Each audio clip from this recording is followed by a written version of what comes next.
Oke, assalamualaikum warahmatullahi wabarakatuh. Selamat berjumpa kembali buat sahabat ASM channel Anugerah Simbet Mandiri. Saat ini kita akan membahas satu bahasan tentang bagaimana cara mudah memahami gambar teknik, tip dan trik untuk pemula, terutama para pelajar, para mahasiswa di semester awal, sehingga untuk memahami gambar menjadi lebih mudah. Biasanya pengalaman saya, awal-awal kita masuk sekolah itu, yang bikin berat, yang membuat berat kita adalah menganggap bahwa gambar teknik itu susah. Jadi di sini saya akan coba berbagi bagaimana cara memahami gambar dengan mudah dan simple untuk aplikasi di lapangan, mudah dimengerti. Mudah-mudahan ini bermanfaat untuk sahabat ASM semua.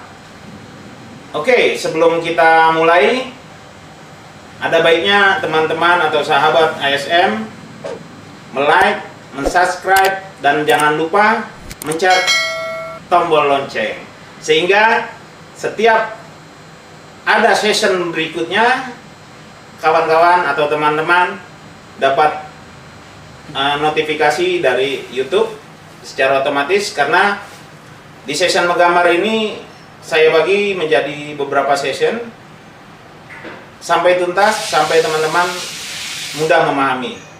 Dan untuk pertanyaan-pertanyaan yang memang dianggap perlu, bisa ditulis di kolom komentar. Dan untuk para suhu, para master terutama, mohon maaf, saya hanya mencoba berbagi ilmu apa yang saya dapat di lapangan dengan pengalaman yang cukup lumayan. Demikian, oke, mari kita mulai. Oke, sahabat SM, kita mulai dari awal. Apa itu gambar teknik?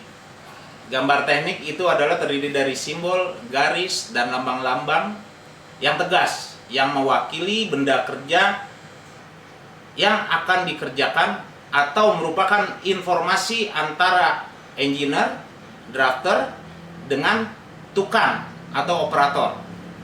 Jadi itu definisi dari gambar teknik. Nah, di gambar teknik ini di dunia dikenal dengan dua standar proyeksi. Proyeksi apa? Itu proyeksi adalah cara pandang gambar. Jadi proyeksi itu ada dua, satu proyeksi Eropa dan dua proyeksi Amerika. Untuk lebih jelas bagaimana cara memahami proyeksi, kita akan lihat contoh-contoh bagaimana sebenarnya untuk membaca proyeksi. Tapi yang harus teman-teman pahami bahwa kebanyakan di dunia teknik, di workshop, di permesinan, lebih banyak di Indonesia ya kita ngomong, itu banyak memakai proyeksi Amerika karena memang lebih simpel. Itu aja.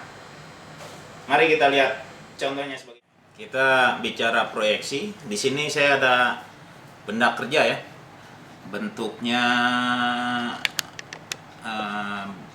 virus seperti kerucut. Coba kita dekatkan biar kelihatan jelas. Nah, ini di sini saya akan mencontohkan proyeksi Amerika dan Eropa dengan dasar benda kerja ini. Oke, mari kita lihat contoh berikut. Ini kita langsung aja praktek untuk proyeksi Amerika. Nah, proyeksi Amerika. Seperti apa gambarnya ini? Kita coba gambar. Kalau saya gambar 3 dimensinya seperti ini kira-kira.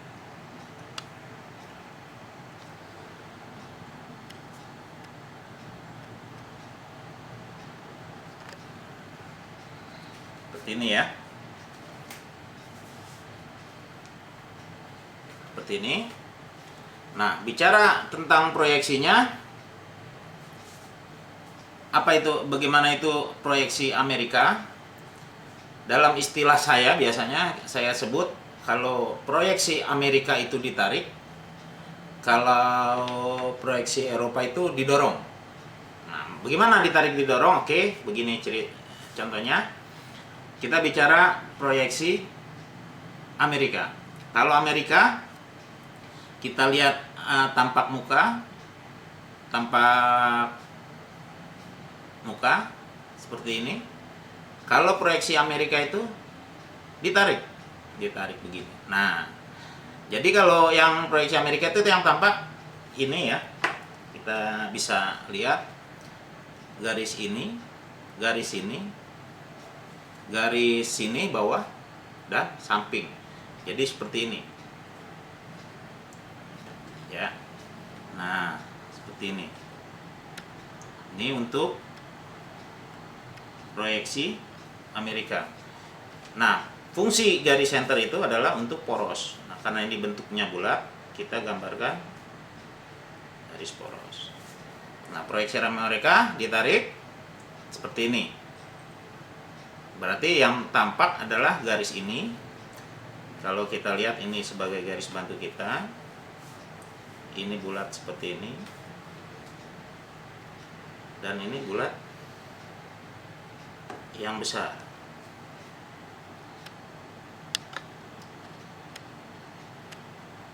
Jadi adalah sisi yang tampak atau sisi yang tampak garisnya semua kelihatan nyata. Seperti ini, langsung berhubungan. Yang garis besarnya, yang lingkaran juga seperti ini. Oke, ini kita sebut proyeksi Amerika.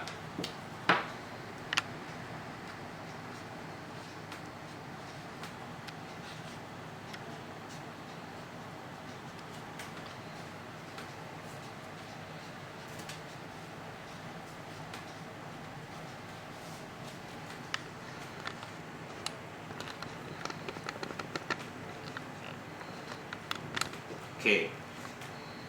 Next, proyeksi Eropa dengan benda yang sama ya. Dengan benda yang sama, kita coba gambar. Ini tetap seperti ini.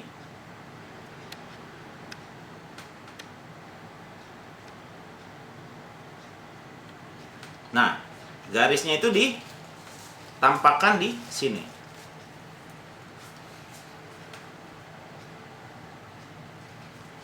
Ini sebenarnya sini ya. Kalau saya tarik garis bantu, lingkarannya di sini.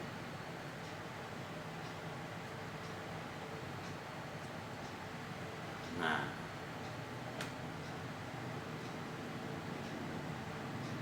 jadi ini contoh proyeksi Eropa.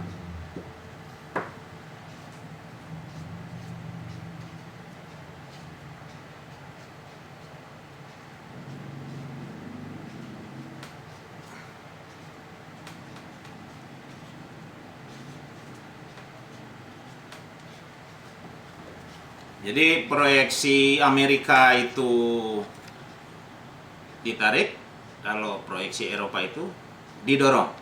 Itu kuncinya. Proyeksi Amerika itu ditarik, proyeksi Amerika itu didorong. Oke.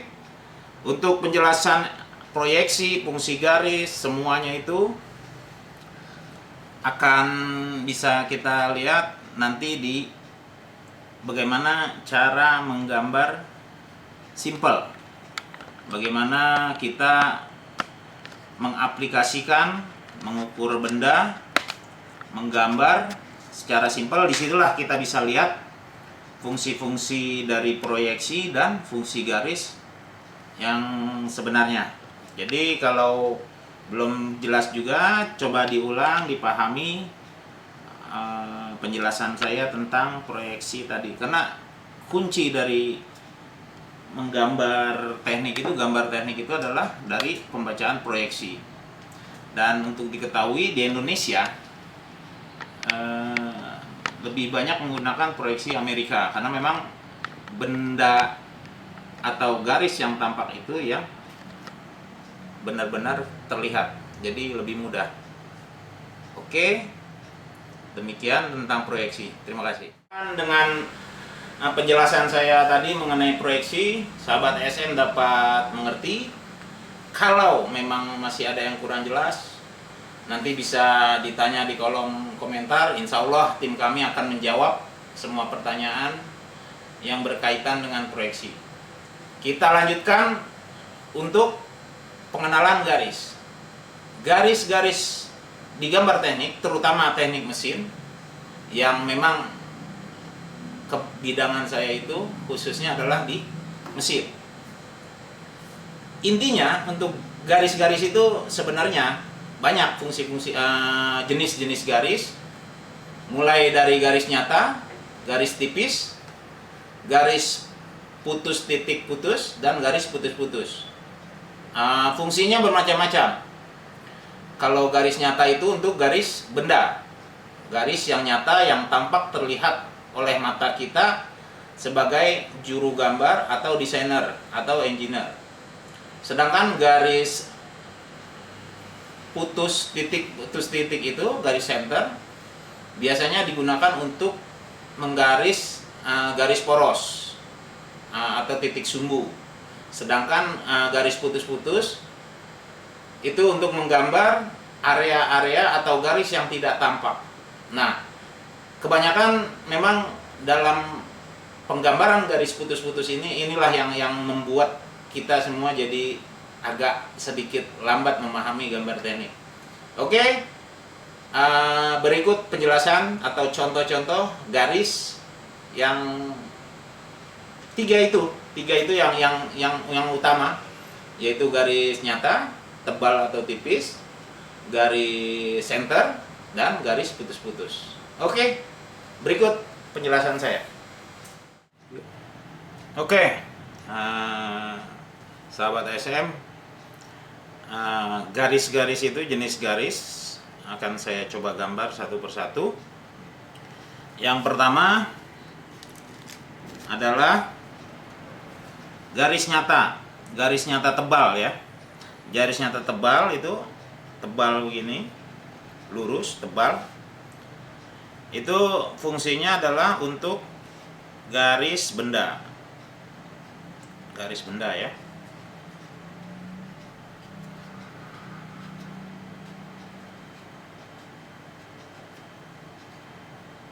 Jadi garis-garis yang nyata terlihat.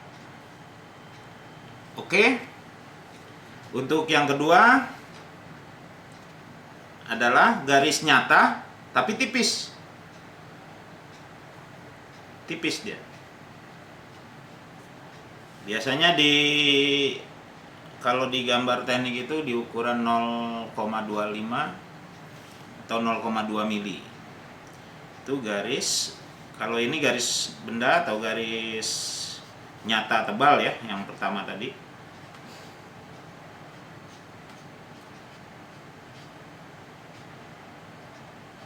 Tebal. Oke. Yang kedua, garis nyata.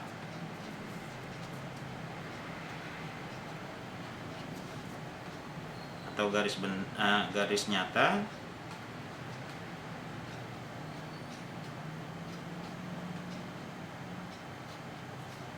Tipis. Ini biasanya untuk garis ukuran atau garis bantu. Yang ketiga,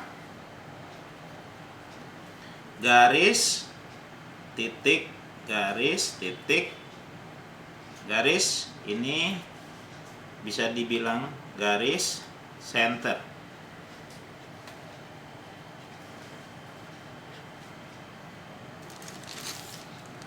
Center ya.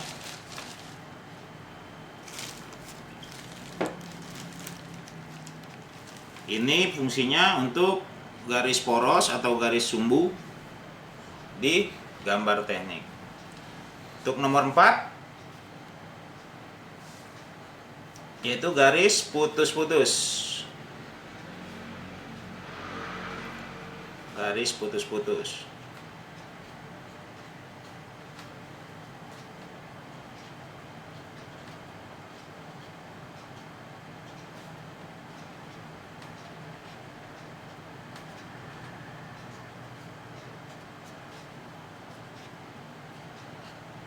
Garis putus-putus ini berfungsi untuk menggambarkan garis-garis dari benda yang tidak terlihat. Jadi kalau tidak terlihat itu bagaimana untuk mengetahuinya? Kita gambar dengan garis putus-putus. Jadi itu sebenarnya ini adalah 4 dari garis-garis utama yang memang kita pakai di dalam gambar teknik. Masih banyak sebenarnya untuk gambar-gambar garis-garis dari gambar teknik ini. Cuman di sini saya hanya fokus untuk 3 karena kita masih bicara gambar teknik dasar. Jadi ini aja intinya dulu. Untuk garis-garis yang lain nanti bisa kita jelaskan di episode yang selanjutnya. Oke, sahabat ASM, itulah penjelasan saya untuk dasar-dasar menggambar. Karena menggambar itu terdiri dari intinya adalah proyeksi dan fungsi garis. Jadi untuk awalan silakan dicoba dicari benda kerja yang bentuknya tirus. Bagaimana itu cara menggambarkan proyeksi? Karena kuncinya itu di proyeksi dan di garis. Kalau di garis nanti aplikasinya itu bisa dilihat atau dipelajari saat nanti kita menggambar. Ini edisi pertama dari trik dan tip untuk cepat dan mudah untuk menggambar teknik. Jangan lupa, kembali lagi saya ingatkan, di like, subscribe, dan di pencet tombol loncengnya. Terima kasih. Assalamualaikum warahmatullahi wabarakatuh.